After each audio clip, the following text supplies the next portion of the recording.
And we are live. Guys, I'm a little late. But, anyways, despite being late, welcome to the Let's Talk Fishing video podcast. I am very excited. Chad and I worked so hard to get this to you. But, anyways, I have one of my good friends. I have fished with this guy, I have fished against him in a tournament before. Let me tell you, this is a guy you want to fish with and not against. But I have none other than Captain Chad St Pe, Hopedale charter boat captain. How you doing tonight, Chad? I'm doing okay now that we got this podcast thing situated where we can go on live. Yeah, I tell you, man, guys, we worked hard trying to get Chad on here. Just like last night I had connection problems. Tonight I couldn't get Chad on. It's been a tough podcasting week, but I'm going to bring you great content once again. Chad, how has the bite been lately out there in Hopedale, Louisiana? It's starting to get hot. It's doing pretty good lately.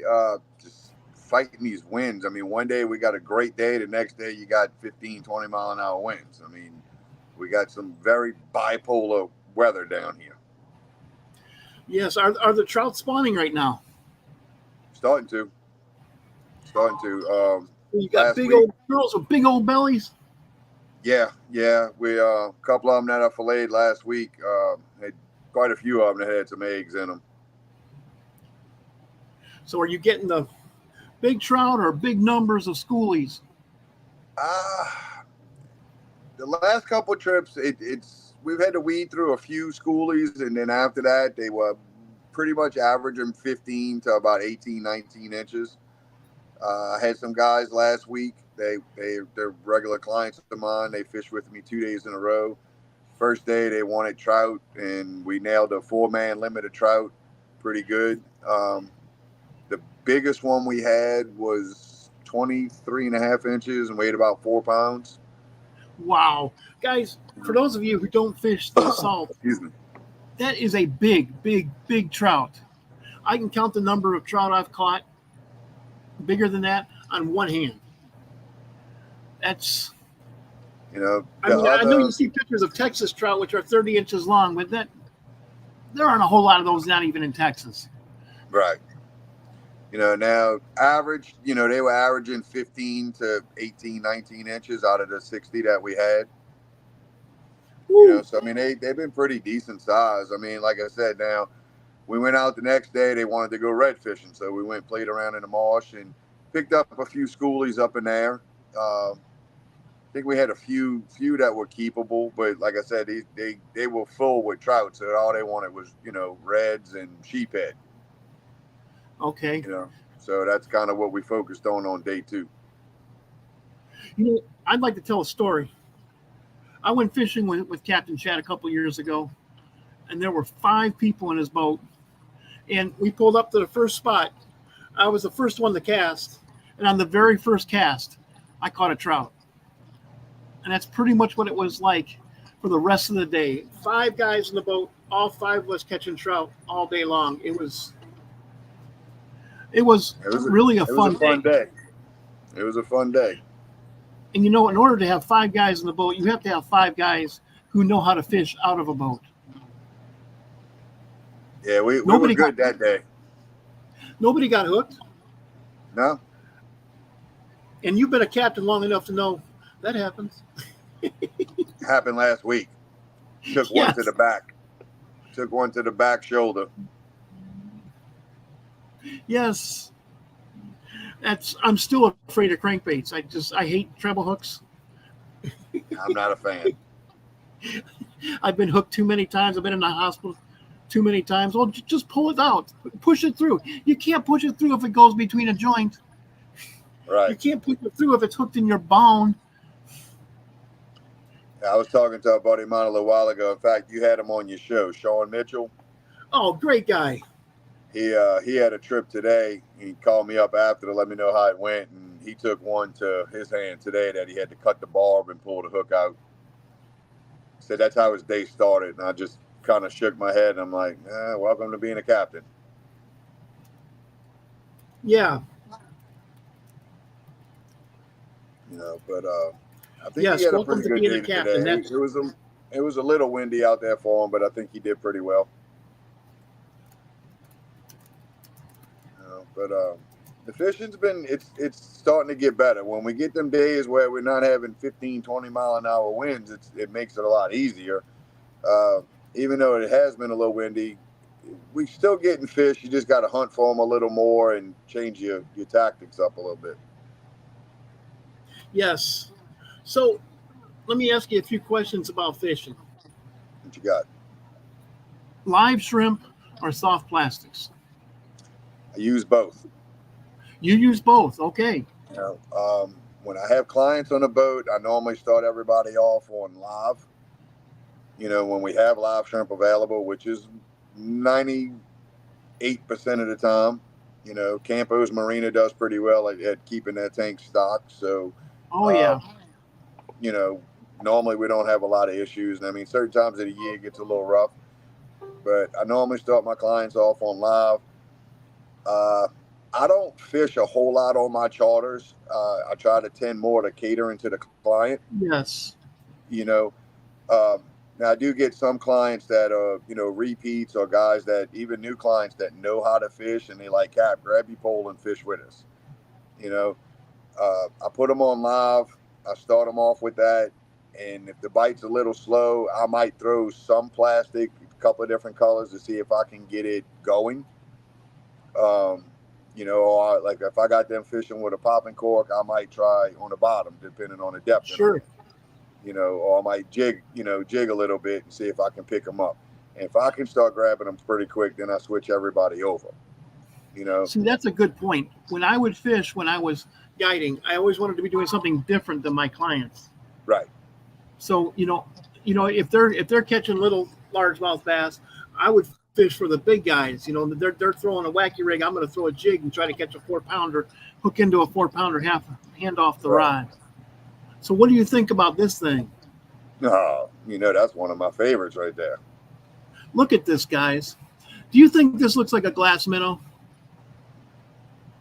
No. But I don't.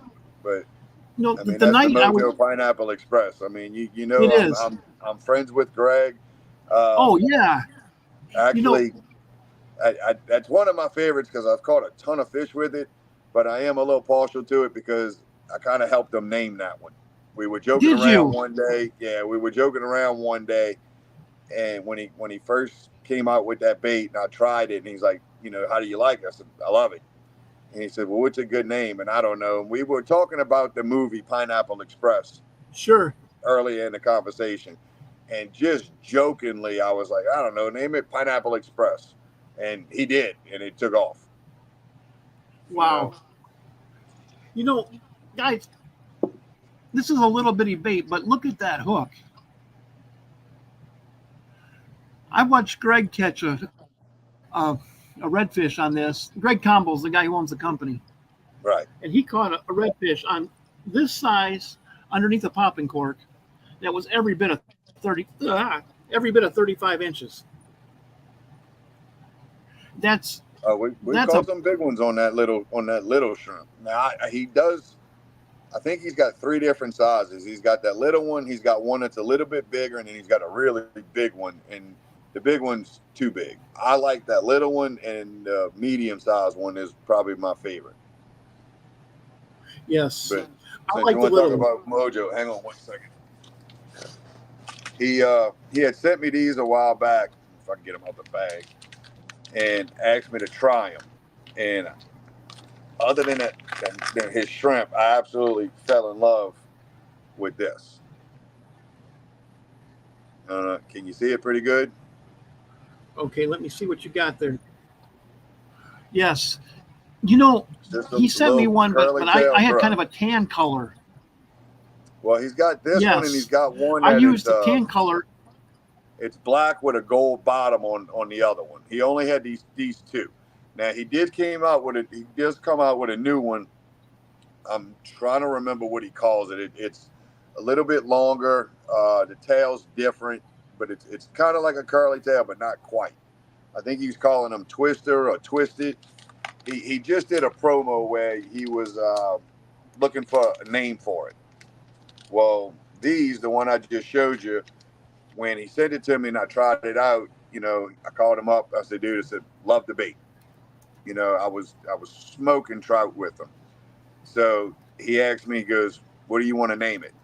And I was like, what do you mean? What do I want to name it? And he goes, I tell you what, he goes, I'm naming that one Cajun Outcast Curly Tail. He says, you helped me out when I got started. He says, you love that bait. It's named after you. So I thought that was pretty cool, but it is a good cool. bait. That is definitely one of my top 5 favorites.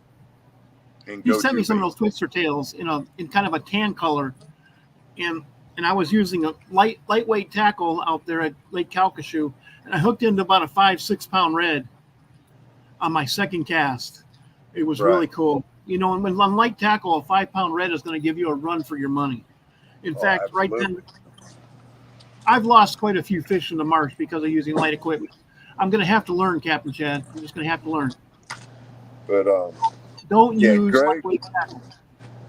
I approached that for Greg, so and him and I has become really good friends over the years we've known each other. The Mojo Pineapple Express is my absolute favorite. And he's got a couple other colors that are good. I think it's the Purple Rain and the Glow. Those both work really well down here, but the Pineapple Express is my go-to. And then the Cajun Outcast Curly Tail, that one I just showed you, that's a go-to for me. Another one that I like to use a lot is, are you familiar with Marsh Demon Lures? Yes, I am. I talked to them at the Lamar Dixon show. Okay, well, Tyler and Jared, the guys who own that, we've become friends, and I started staffing for them. And you've seen that baits, right? Oh yeah. Your buddy told me about those. Who's that? Sean? Yeah. Yeah, Sean and I both pro staff for them. This one right here, it's the, trying to think of the name of it. Damn it. I'm drawing a blank, man. I'm looking up at all these different lures I have on my wall right here, and trying to remember all the names of them and colors. I'm getting a little lost. It's I want to say Pink Lemonade. I'm sure I'm saying it wrong, but it's that tail. But pink is a good color for it. This one, and they got one called a Moonshiner, and it's more of the top of it's kind of like a silverish purple kind of color.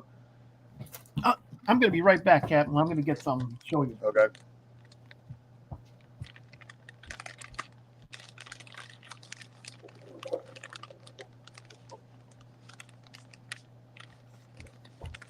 Your buddy gave me a few things at the show.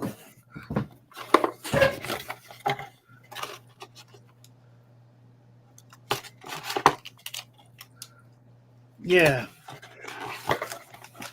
Your buddy gave me a few things. See.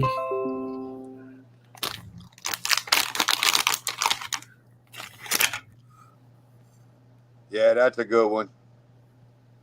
That's a good one. This is called Swamp Gator. Right. Yeah, I'm Jared and Tyler probably, if they're watching this, they're probably shaking their head saying, I can't believe you pro staff us and can't remember all the colored names. Well, you probably only have about 600 packs of soft plastics in your boat. Yeah, I got more than I'll probably ever use. More than you'll ever use, and you'll still buy them. If you're anything like me, you buy them every chance you get.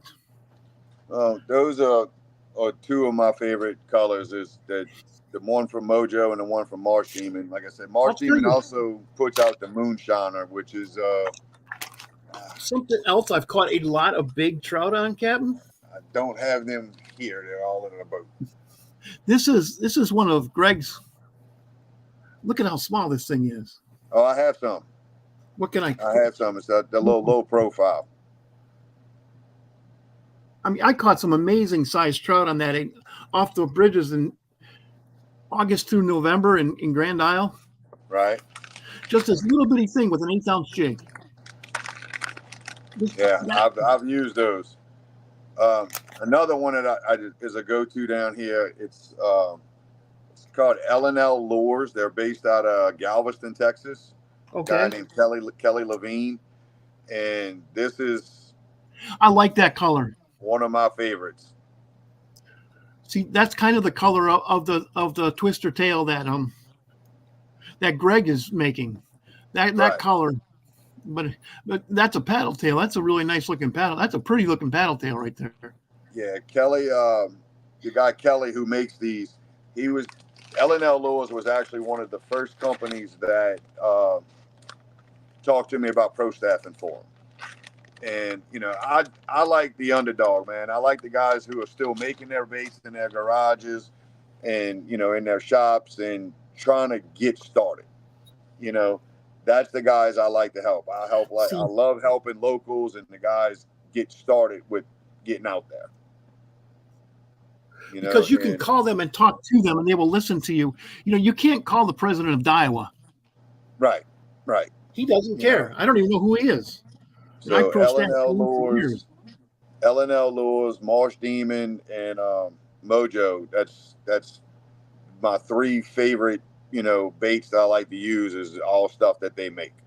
Nothing against none of the other companies out there. I mean, I have Matrix shad colors and stuff like that, and I use them, and it's a good bait. I just, Shrimp Creole is a pretty cool color, Oh yeah. But like when I buy Matrix, I'm buying a color that these other guys, that I staff for don't have. Yes. And if they both have the same color, then, I'm gonna stick with the guys that represent me because I'm gonna represent them. And what I like about throwing soft plastics is trout, particularly the bigger ones, when they hit, they really smack the lure. And you can feel that as opposed to when you're popping corks. Right. That is exciting for me. The second that fish hits, then you feel those first couple of head shakes and you know it's a trout, particularly when it's a big trout and it starts going, rather than the little ones. Just, I mean, when people ask me what's my favorite fish, I say the one that's on the end of my line right now, but there's just something special about a big trout when they start doing. I think it's because they fight a lot like a walleye does up north. And, some of my favorite memories of my entire lifetime are going up north with Dad in the summer when I was young, Right. That's just the best times I've ever had, And then, you've been with me fishing before. I like using popping corks, and Undertaker Corks is my brand. Yes. I just got 8 more of those. But, the ones that I've had on my rods for 2 years at least. And I don't fish as much as you, Chad, but I do fish more than most people, I actually have to get with Kenny and order probably about 20 or 30 more. Yes. They last. The problem where I lose them at is clients throwing them up into the brush or, into the rocks, and they get popped. I mean, you fished along them rock jetties and all that we've had down here. And lots of time. If it gets on that rock, most of the time it's gone.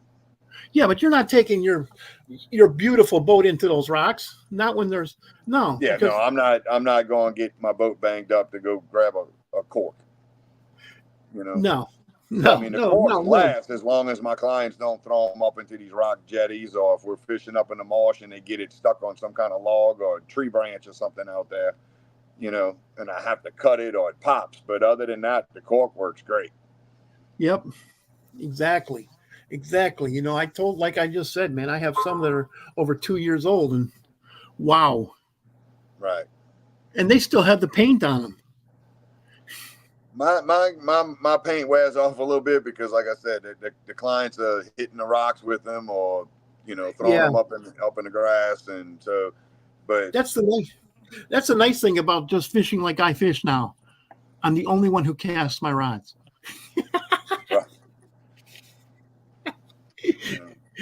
But when I guided, man, my clients, they had brand new ones, but Berkeley lightning rods.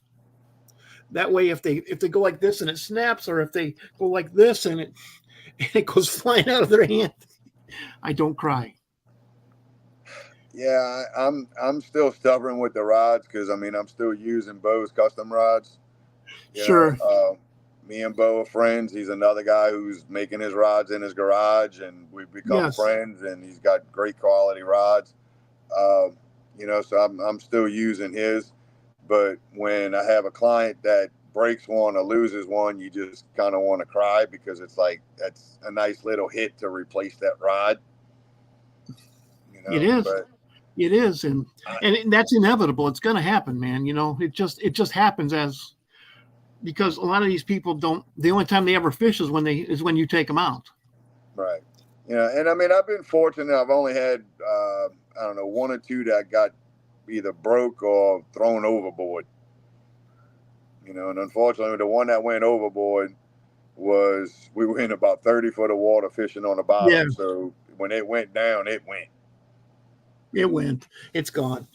And guys, one thing I want to tell you: the waters that Captain Chad fishes, I fished them with other people. They're freaking full of fish.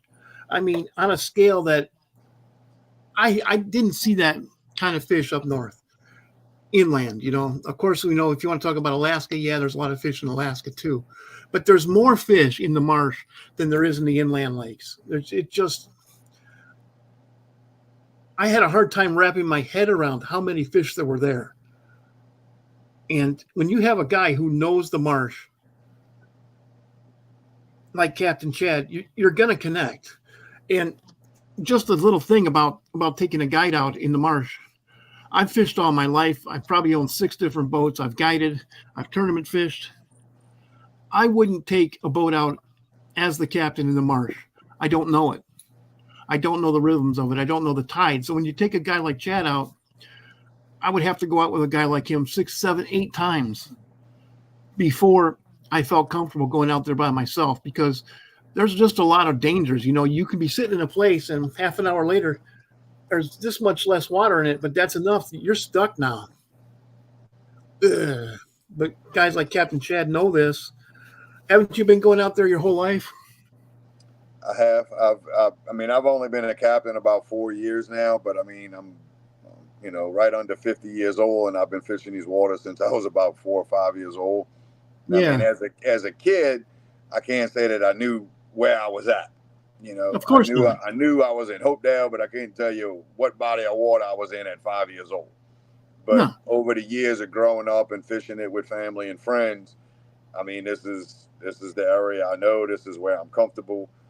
You know, um, we all have our goods and bad days of fishing, but I mean, I can pretty much go out every trip almost and do decent. I don't have any clients complaining and they're coming back. So, well, yeah, that's just it. Even if you do know the marsh, go out with a guide because that's what I would tell people when they would call me. Why should I pay for you? And I said, well, if you want to take 3 years off your learning curve, if you know the lake, go ahead and learn it. Do what I did and beat your head against the wall for years like I did. Then I finally started learning its rhythms. Where do the fish? Because fish are constantly moving. And right. trout, man, trout live out of their suitcases. They don't. I don't think those things ever stop moving. No. I mean, actually, we've been getting a lot more people wanting to fish these areas that are coming in from like Mississippi, Alabama, and they don't know the waters here. And I've actually gone on about 3 trips this year alone where they're hiring me to kind of just show them the main navigation areas. Yes, safe You know, routes. right. I mean, I had one guy, he's fished with me before and he ended up, buying a boat, and he actually hired me not too long ago to go with him on his boat, Yes, I you did that know, before too. Yeah. and just kind of show them a safe route, to get back up into the ship channel, or show them how to get through like the Falls Canal and not do it without tearing up his boat, you Yes. know. So we've actually kind of become friends. He'll call me up now and then and just say, "Hey man, I'm taking my son fishing, on a new boat. You want to come with us?" And if I don't have a charter or anything, I'm like, "Sure." We just go on his boat as a friend, but he'll actually still call me up and now and then and bring some of his guys from work.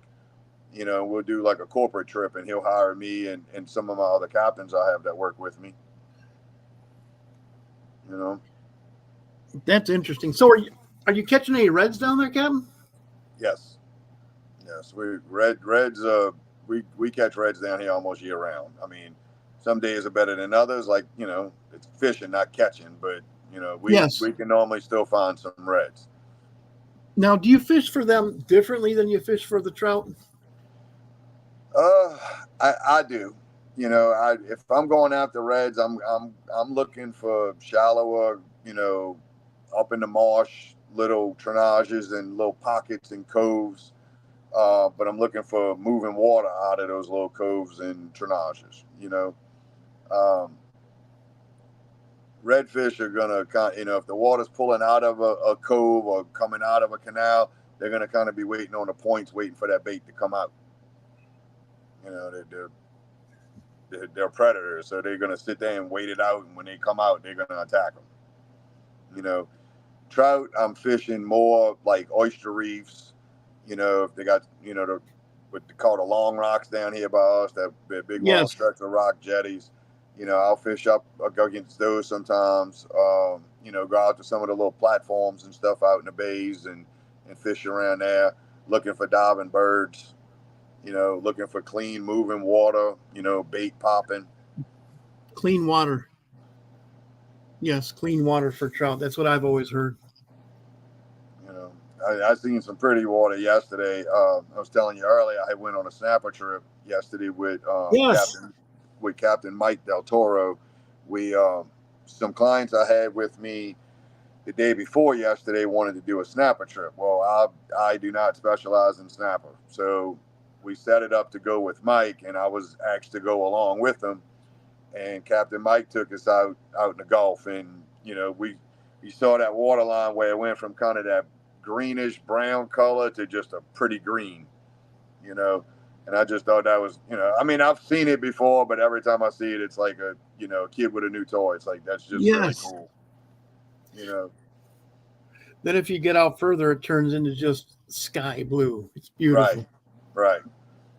Well, as you But know, I used to work out there.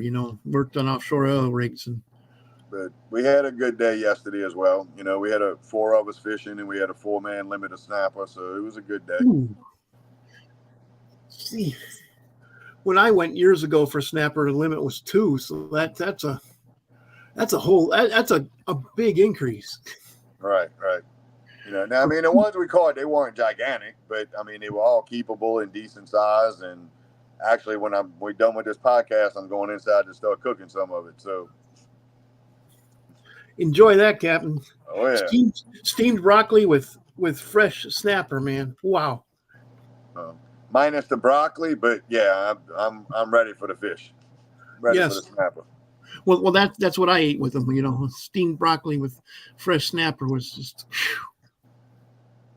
And we literally ate them the day I brought them home. We went out of Point of Cheyenne. It was a veterans trip, Right. So much fun. I'm looking forward to the summer. The spring, it's getting really good. This wind, like I said, one day it's just enough to keep the gnats off of you, and the next day you're walking outside and you got a jacket on and it's 15, 20 mile an hour winds.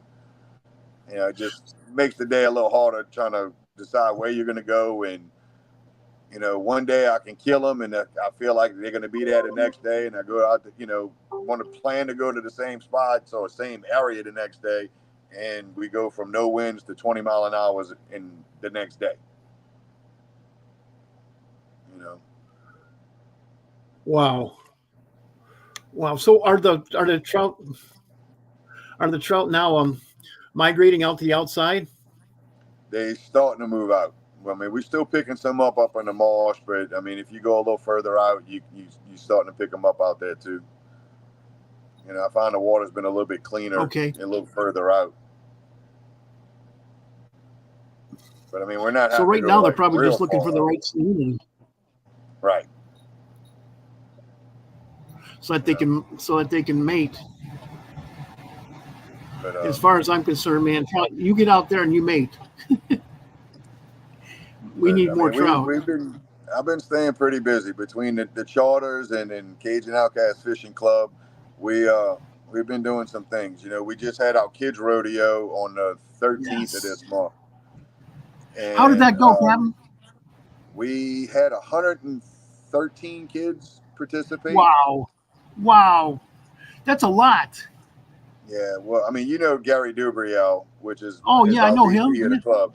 Um, we put in we put a lot of time and effort into that rodeo in a short period of time to make it happen, and we got lucky. We had some guys, some local companies down here that we know that stepped up at the last minute and did sponsorships. They actually sponsored the first 85 kids who was standing in line.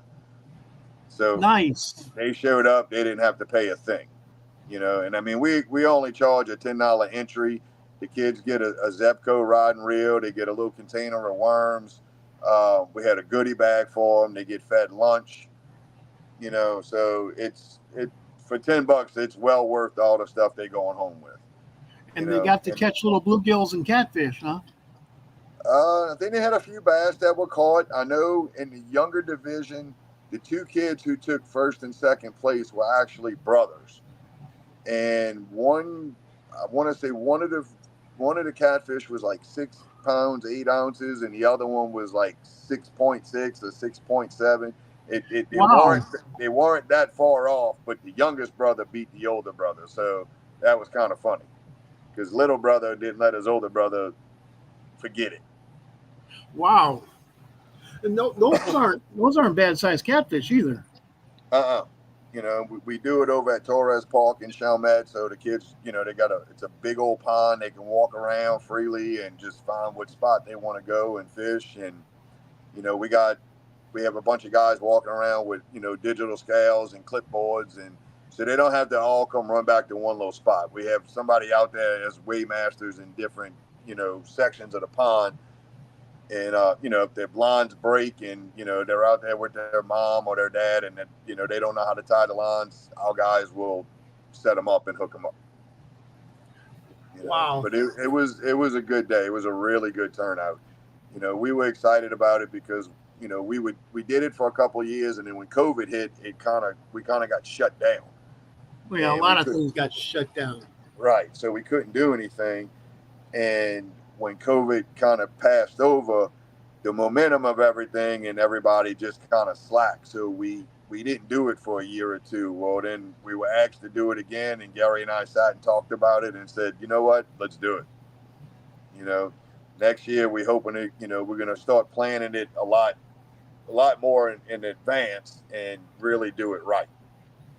Well, have you or Gary contact me like a month in advance, and I will publicize that every way I can. Okay. Yeah, I totally support take a kid fishing thing. There's nothing bad to be said about that. We had the St. Bernard Dare program come out. So we had the police involved. Actually, who we donated, proceeds to was to Dare. Sure. We had the parish sheriff come out and come walk around. The parish president came down and come check things out. And, we have a new parish president now, so he was a little unfamiliar with our rodeos. But when he saw what we were doing, he gave me his cell phone number and all. He said, look, next year when y'all go to do this, let me know in advance. And, we're going to step in and make this even better. So we have a lot of support down here with the club. And I mean, you've been to some of our functions and our little rodeos, and it's a bunch That's of the good. next thing I want to talk about is the rodeos, man. It's a good group of people. Men and women and kids, and it's family oriented. In fact, Gary invited me to go fishing on Friday. No, on Saturday at the rodeo with him, and I said, I have plans already, but I hate to miss that. Yeah, we're actually. We've been kind of moving it around a little bit. Normally, we host it out of Campos Marina. Yes. And we've been moving it around a little bit and hosting it at the Patriot Lodge down in Hopedale. Yes. Unfortunately, the rodeo Saturday, and Gary's Gary's been kind of handling the rodeos and running it because a lot of my business is done on the weekend. Of course, yeah. And I got every Saturday this month booked up so far, and I had it booked before Gary could even pick a date. You know, so I was like, look, dude, I can't do it this month, but next month is our championship, and I qualified for it. So I'm like, I already got that date blocked. What we're talking about, guys, is the Cajun Outcast Fishing Club, which Chad is the president of, and Gary Dubriel is the vice president. They have a rodeo once a month. I believe, what, it's a $25 entry fee? Yeah, $25 entry, and then we do a little side bet. It's like $5. The side bet is optional. It's a redfish with a slot red with with the most spots. Ah, okay. Yeah, so it's not a big financial investment. It's just a friendly competition. It's not like fishing the BFLs where Yeah, no, it's you not have a good. You can win a couple of bucks, and it's just mostly a bunch of guys. Just you can get some bragging rights. Yes. We get and together. An excuse to get out of the house. Right. We go do our little rodeo. We weigh in around 2:00. We hang back out at the dock after, when we weigh in, drink a beer, talk a little trash, and shake hands and see you next month. I've been there a couple of times, guys, and I had a fantastic time. But I never won. I don't. I'd be lying if I told you I don't care if I win or not. But of course I care. But this is 90%. This is about just having fun, just getting together with a bunch of guys, getting to know them, getting out on the water, and spending the day fishing. Right. When I do it, when I fish the rodeo, most of the guys, we all know each other, and some of them will joke around and be like, "Oh, damn, we're going up against the charter captain." And I'm like, dude, y'all all know how to fish just as well as I do. I just know some more spots y'all may not know. Most of the time when I fish the rodeos, I fish them, but I'm not really fishing them hard. My wife's normally the one who fishes with me, and I'm trying to put her more on fish than I am trying to win it. I'm there to support the thing. I'm not trying to win it every month. And I look at that differently. I loved it when I would fish the BFL and there would be one of the guys who fished the Elite Series fish against us. I want to know where I stacked up against him. Am I really as good as I think I am, or do I have a lot more work to do? And charter boat captain, guy who's out there every day, I want to know how I stack up. That gets me that forces me to bring my A game. Well, that's how a couple of the guys are. Like, if we go out and they happen to beat me, they don't let me live it down. Oh, no, I wouldn't rub it in your face. But, I want to know for my own information, I don't. I'm not saying they rub it in my face, but they're like, "Oh, there you go, Cap. You got beat by a rookie." And I'm like, "You got me." But you've met a lot of these guys. These guys that fish it, they pretty hardcore. Red fishermen. Jeffrey Sands, Mike Gilliam. Oh yeah, Mike is a great guy. I talk to Mike probably once a month. Actually, Mike he started making some baits. He was actually he come out and helped us for the kids rodeo. He shot 100 plastic frogs and bagged them up and gave one to every kid that was in our kids rodeo. Nice. Nice. But when I became we started doing these rodeos before I was a captain.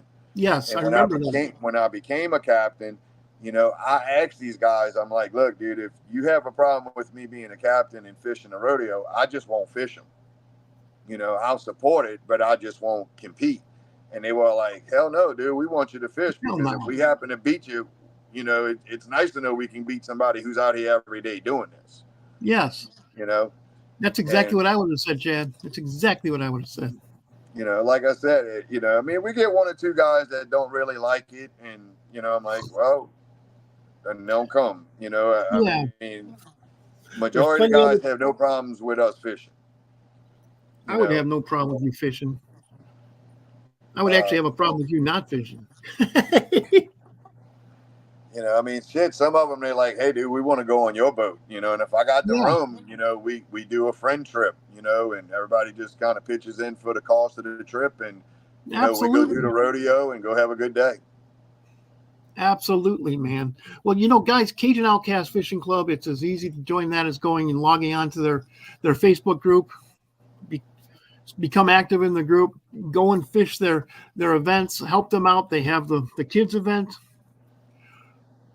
which is 116 kids. That's a lot. And, and you just reached out and you touched the lives of a lot of kids there. I've been involved in a lot of those things over the 25 years. I've been an outdoor writer and active in the fishing industry. That and veterans are my two things I do for service work. Right. Get the vets out there fishing and never know whose lives you've saved. Right. Because those vets, a lot of them have a really hard time. And I was fortunate that I made it through the service without having those kind of problems. Thank God. I want to help the guys who do. But also the kids, man, just get them involved in fishing. Because when they're fishing, they're not running the streets. Right. It's a good, wholesome activity. During the hard years when I was growing up, there were years when that's the only time my dad and I would talk is when we were fishing, we've had a couple people like, oh, y'all want to, get kids involved in fishing, but yet y'all are on Facebook. We can't, we want to see kids get out and fish, and not be connected to social media 24/7. I mean, they're going to be on it regardless. We're not their parents. We can't tell them, hey, you only get an hour a day. We just want to, everything is done through social media these days. Yeah. And that's how you reach out to their parents. So that's how we have that's why we started the club. It is, it's on Facebook. Yes. But we do hold events like the kids rodeo, or we do like our monthly rodeos. That's, you have a child and you want to pay his entry to fish the monthly rodeo, bring them. They're more than welcome to fish. It's not just grown men. I mean, we have women that come and, teenagers, young kids. I mean, if they, you want to sign them in and let them compete, let them compete.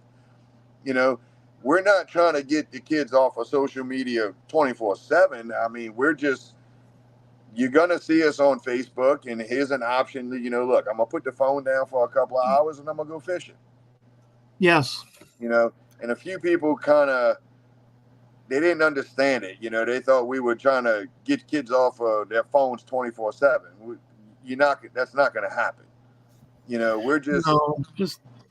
We're out there to say, hey, look, there's other things. You can put the phone down for a little while and come participate in fishing. Just get the kids out there, get them fishing. There's nothing bad to be said about that. No, absolutely nothing. We have almost 12,000 members in the club, followers from all over the world, and people we get our share of spam that we try to weed out, and the ads and stuff like that, but we love seeing people from wherever you're living at fishing posting what you caught that day. Yes, absolutely, man. Absolutely.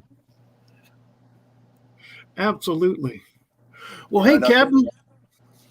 Go ahead, man. I think you got Gary coming on pretty soon in the next couple of weeks. Gary, I don't want to take away from Gary with the club, so I'm going to let Gary kind of highlight more on it. He's a huge help, and he helped us get where we're at, and I couldn't do it without him. I mean, Gary's like my brother. Gary's a great person, man. I love having Gary on my show. Actually, you too, Captain. You're welcome anytime. Appreciate that. And I actually, guys, I also fish for Gary Dubriel, who's going to be on here next Thursday. And here's something. Cajun Rob from Pearl River, Mississippi. Now he lives up in central Kentucky. He said, outstanding guest, my good friend, Cajun Rob. So Cajun Rob's another podcaster, works for a major tackle distributor. Good friend of mine. Okay. But they only distribute bass fishing stuff. Yeah, I don't target bass. I mean, we grab a few largemouth here and there when we're fishing in the marsh, but I mean, down here it's speckled trout, white trout, sheephead, redfish, some flounders. Occasionally you grab that largemouth or some freshwater cats, but it's more salty here. If I can be honest with you, Captain, I'm having a hard time fishing for largemouth, and I've fished for them since I was 4. Just you got fallen in love with the marsh. Everything in there is just mean. Teeth. Right. Oh, look at Cajun Rob said we do saltwater and crappie as well. So I guess they do market some saltwater stuff. Well, good for you, Rob, man. Hey, Captain, do you have any shout outs you'd like to do? I do. I'd like to give, shout out to the club, to Cajun Outcast Fishing Club, Undertaker Corks, Mojo Tackle, Marsh Demon Lures, L&L Lures, Fillets All Blades, Campos Marina, Bose Custom Rods, and Cito New Orleans, man. They're Cito. If you're out there on the water and you don't have Cito, you're taking a gamble. It's $250 a year, and look, I've used them twice in 1 year already, and had problems where I broke down, and if you don't have them and you got to call somebody, call that company to come get you, you're going to pay an arm and a leg. So for $250 a year to have that assurance that all I got to do is call them and just wait for them to come get me, I mean, it might take a minute for them to get to you, but you know what? It's well worth the $250 a year. I agree with you, and that's the first thing I'm going to do when I buy a boat. I personally know Christian Orfanello, the guy who runs Cito New Orleans.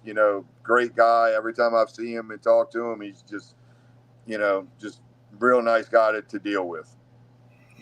All his crews, the crew members I've met that's had to come get me once or twice while I was out there, all professional, all great guys. Absolutely. Well, Captain Chad, I can't thank you enough for being so patient to get on the StreamYard application. That means a lot. Thank you very much. I'm sorry. I don't know if that was, on my end where it was acting up or what, but either way, I apologize. I appreciate you working with me and let's getting through with it and getting it on. It wasn't anybody's fault. It's the equipment. So, we adapted, we overcame. We got you on the podcast. Thank you very much. I'd like to thank everybody for tuning into the Let's Talk Fishing podcast. Guys, it's Thursday. Make your plans. Go out fishing this weekend, or if you work the weekends, go out fishing on your days off. Because remember, you only get to do this once. Have some fun. And give us a call, man. I got several captains that work with me, so I mean, we can do large groups, small groups, corporate trips. We have lodging available. We guarantee you're gonna have a good day. We're gonna have fun. And let me tell you guys, I've been down there. They have lodging available. There's no. You're not in New Orleans down there. No, you're down on the bayou. You're down on the bayou. Bring your drinks that you want to drink. Bring your water that you want to drink. Bring your food that you want to eat, and stay at the Patriot Lodge. Yes, full service guide service right there, Captain Chad. Bring your whole company. He'll have 6 captains take you all out easily. And then you can have a big party afterwards. You're in southern Louisiana, guys. You'll fit right in. Because we southern Louisianans know how to have fun. Oh, yeah. Well, with that, I'm going to end the podcast. Thank you very much. Please stick around, Captain Chad. I'd like to talk to you for 2 minutes afterward. All right.